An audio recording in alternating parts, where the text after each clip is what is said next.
Hello guys, मैं हूं Anisha and welcome to my channel. Hope आप सब बहुत ही अच्छे होंगे। तो जैसे कि आप सभी को पता है, ये है मेरे पापा जी, मेरे फादर इन लॉ, जो कि है असिस्टेंट डायरेक्टर एजुकेशन डिपार्टमेंट में। और ये अभी आए हैं एक बहुत ही इंपॉर्टेंट एक प्रोग्राम को बताने के लिए, आपके साथ डिस्कस करने के लिए। तो पापा जी, अब पूरा कैमरा आपका ही है। Thank you Anisha. सभी साथियों को मेरा नमस्कार। जैसे कि आपको पता है कि 31 मई 2025 को हम विश्व तंबाकू निषेध दिवस के रूप में मनाते हैं और इस अवसर पर इस वर्ष स्कूल शिक्षा एवं साक्षरता विभाग भारत सरकार के माननीय सचिव महोदय द्वारा राष्ट्रव्यापी स्कूल चैलेंज प्रतियोगिता का विधिवत शुभारंभ किया गया था। इस स्कूल चैलेंज की विषय वस्तु तंबाकू मुक्त पीढ़ी की ओर स्कूल चैलेंज रखा गया है तथा इसका उद्देश्य है देश में तंबाकू के दुष्प्रभावों के प्रति समाज में विद्यार्थियों के माध्यम से जागरूकता फैलाने हेतु तंबाकू को ना कहें, स्वास्थ्य को हाँ कहें, इस मोटो के साथ यह स्कूल चैलेंज 11 जून 2025 से प्रारंभ हो चुका है तथा 31 जुलाई 2025 तक MyGov के इनोवेशन पोर्टल पर उपलब्ध है। इसके लिए पात्रता क्या होगी? भारत के समस्त विद्यालय इस स्कूल चैलेंज में प्रतिभागिता कर सकते हैं। और अब आपको मैं बताऊंगा कि इसमें कौन कौन सी गतिविधियां हम कर सकते हैं। इसके अंतर्गत 4 गतिविधियों का प्रायोजन किया गया है। पहला है पोस्टर मेकिंग, दूसरा है स्लोगन अथवा कविता प्रतियोगिता, तीसरा है नुक्कड़ नाटक और चौथा है रैली। अब इसमें हम कैसे भाग ले सकते हैं या कोई भी विद्यालय इस प्रतियोगिता में, इस चैलेंज में कैसे भाग ले सकता है? इसके लिए सबसे पहले आपको ये होगा कि आप के कोई भी विद्यालय जो हमारे छत्तीसगढ़ में हो या भारत के किसी भी प्रांत में हो, वहाँ पर उस विद्यालय से एक नोडल अधिकारी का चयन करना होगा उस विद्यालय को, जो कि उस विद्यालय का प्राचार्य अथवा शिक्षक हो सकता है, जो सर्वप्रथम MyGov इनोवेटिव प्लेटफॉर्म में खुद को रजिस्टर करेगा, जिसके लिए नोडल अधिकारी को अपना नाम, मोबाइल नंबर, ईमेल आईडी भरा जाएगा तथा विद्यालय संबंधी यूडाइस कोड तथा विद्यालयों की श्रेणी के बारे में वहां पर आपसे जानकारी मांगी जाएगी। जैसे कि आपको पता है कि इस वर्ष हम इस प्रतियोगिताओं को NEP 2020 में बताए गए कैटेगरी के अनुसार 4 भाग में बांटकर हम कर रहे हैं। सबसे पहला है फाउंडेशनल, यानी प्री प्राइमरी से लेके कक्षा दूसरी तक के विद्यार्थियों के लिए। दूसरा स्तर है प्रारंभिक, कक्षा तीसरी से 5वीं तक के विद्यार्थियों के लिए। तीसरा है मिडिल, जो कि 6वीं से 8वीं के बच्चों के लिए।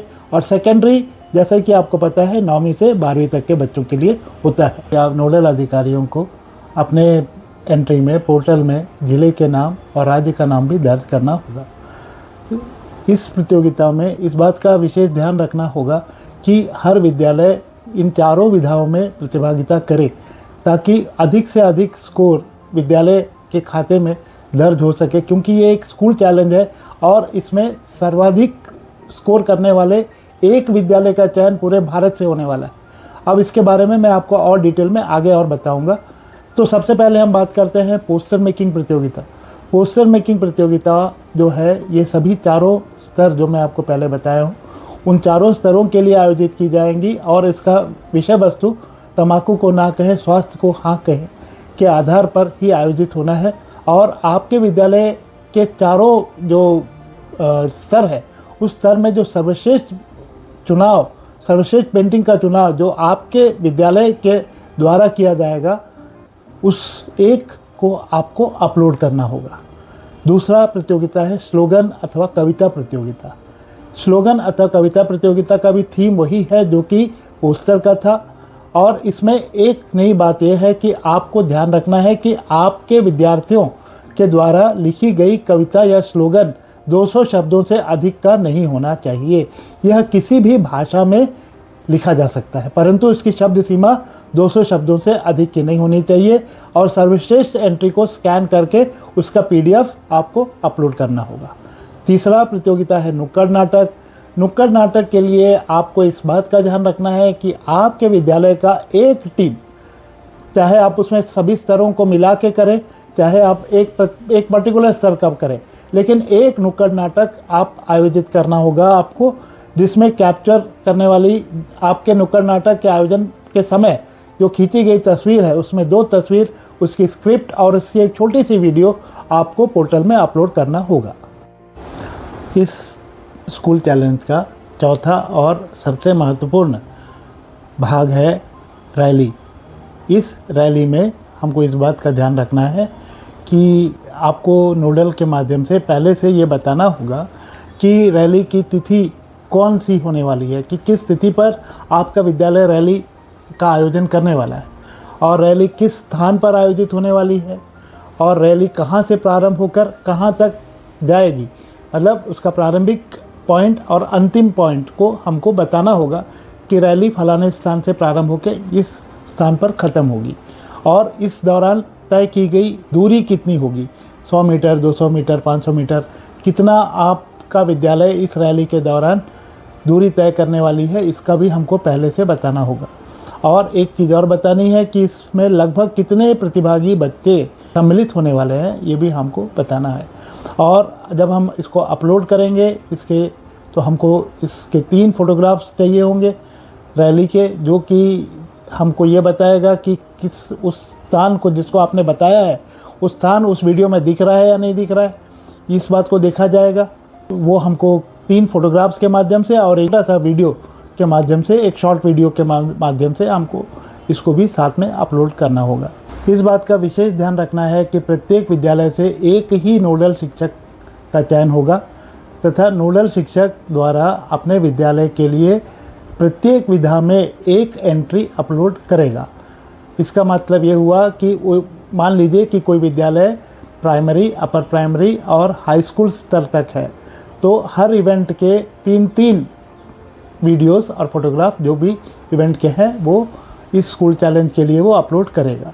और स्कूल चैलेंज हेतु सबमिशन केवल MyGov इनोवेट के माध्यम से ही होगा, अन्य किसी भी माध्यम से किया गया एंट्री को हम या भारत सरकार जो है ये स्वीकार नहीं करेगा। इस बात का ध्यान रखना है कि साफ़ सुथरी उच्च गुणवत्ता के तस्वीरों को हम खींचें और हम उसको अपने सबमिशन में डालें ताकि उसका मूल्यांकन अच्छे ढंग से हो सके। जैसे मैं आपको बता रहा था कि रैली सबसे ज़्यादा इम्पॉर्टेंट है, क्यों इम्पॉर्टेंट है मैं आपको बोला था, बताऊंगा।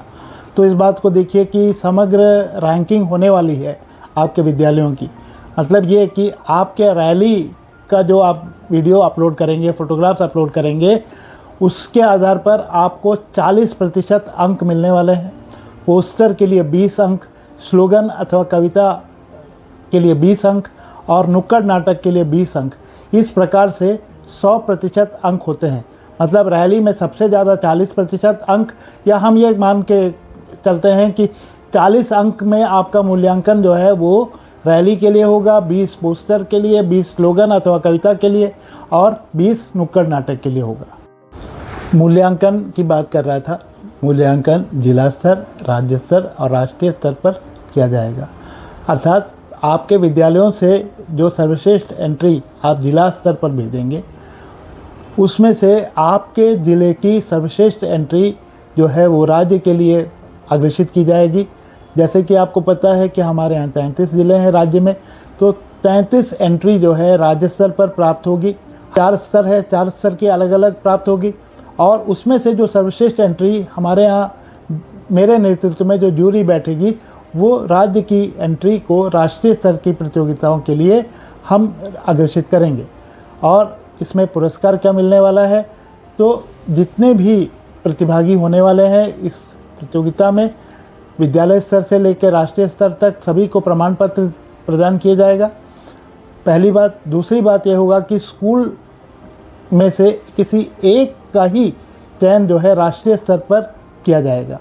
मतलब ये जो स्कूल चैलेंज होने वाला है उसमें से पूरे भारत से एक विद्यालय का चयन जो है राष्ट्रीय स्तर पर, जिसको हम ये कहेंगे कि उसने ये स्कूल चैलेंज जीता, और वहाँ के सभी बच्चों को दिल्ली आमंत्रित किया जाएगा और उन्हें पदक और प्रमाण पत्र देकर पुरस्कृत किया जाएगा। साथ ही स्कूल को PM ई-विद्या चैनल पर विशेष सुविधा भी उपलब्ध कराई जाएगी। अब समय सीमा की बात करते हैं। जैसे कि मैंने आपको बताया कि ये प्रतियोगिताएं 11 जून से प्रारंभ हो चुकी है। तो 11 जून से 31 जुलाई तक विद्यालय जो है अपने MyGov इनोवेट पोर्टल पर नोडल अधिकारी के माध्यम से अपनी एंट्रीज भरेंगी। उसके बाद 30 सितंबर को जिला स्तर पर मूल्यांकन होगा, 31 अक्टूबर को राज्य स्तर पर मूल्यांकन होगा। तो आपकी जो जिलों पर जो मूल्यांकन होगा वो 30 सितंबर को, और उसके एक महीने के बाद 31 अक्टूबर को राज्य को अवसर दिया गया है अपना राष्ट्रीय स्तर की प्रतियोगिता के लिए जो सर्वश्रेष्ठ चुनाव करने का। तो हम 31 अक्टूबर को वह कार्य करेंगे और अपनी एंट्री जो है राष्ट्रीय स्तर की प्रतियोगिता के लिए भेज देंगे। तो इसमें क्या नियम क्या है? नियम यह है कि प्रत्येक स्तर की सर्वश्रेष्ठ एंट्री आपको भेजनी है, जो कि मौलिक होनी चाहिए और विद्यार्थियों द्वारा बनाया जाना अनिवार्य होना है। ऐसा नहीं होगा कि आप किसी प्रोफेशनल आर्टिस्ट से किसी चीज़ को बनवा के बच्चे के नाम से सबमिट करें, तो ये गलत है और इसको स्वीकार नहीं किया जाएगा। दूसरा, सबमिशन के पश्चात सामग्री का उपयोग राज्य अथवा राष्ट्रीय स्तर पर शिक्षा के प्रचार प्रसार के लिए किया जाएगा। ये आपकी संपत्ति नहीं रह जाएगी एक बार सबमिशन के बाद। दूसरा, समय सीमा के पश्चात प्रदाय की गई किसी भी एंट्री पर विचार नहीं किया जाएगा, किसी भी स्तर पर नहीं किया जाएगा, ना विद्यालय स्तर पर, ना जिला स्तर पर, ना राज्य स्तर पर, ना राष्ट्रीय स्तर पर। किसी भी स्तर पर जो तिथियां निर्धारित की गई है उसके पश्चात की गई एंट्रियों पर कोई ध्यान नहीं दिया जाएगा।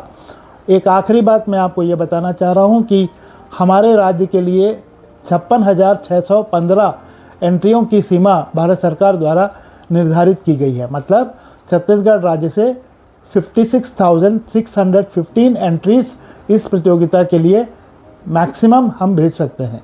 इससे ज़्यादा एंट्रीज हम नहीं भेज पाएंगे। तो आपको ध्यान रखना है कि आपने विद्यालय स्तर से जो एंट्रीज आएंगी उसकी संख्या इससे ज़्यादा नहीं होगी। ये हमारा जिला स्तर का काम है, जिला इसको देखेगा। ठीक है, thank you. So thank you so very much पापा जी, जो आपने बहुत इंपॉर्टेंट एक जानकारी आपने सभी व्यूअर्स को आपने बताया है। सो आप सभी के लिए ये वीडियो आप जितना हो सके आप इसको शेयर कीजिए। आप सभी जितने भी जो भी स्कूल गोइंग जितने भी चिल्ड्रन हैं या फिर टीचर्स हैं उन सबके साथ आप शेयर करें, ताकि ये जानकारी सबके साथ ये शेयर हो पाए और ज़्यादा से ज़्यादा पार्टिसिपेशन आ पाए। और पार्टिसिपेशन का जो लिंक है वो मैं डिस्क्रिप्शन बॉक्स में डाल दूंगी, सो आप डायरेक्टली आप जाके आप पार्टिसिपेट कर पाएंगे। सो आप सभी को वो स्लोगन ज़रूर याद रखना, और वो क्या था? तंबाकू को ना कहें एंड स्वास्थ्य को हाँ कहें।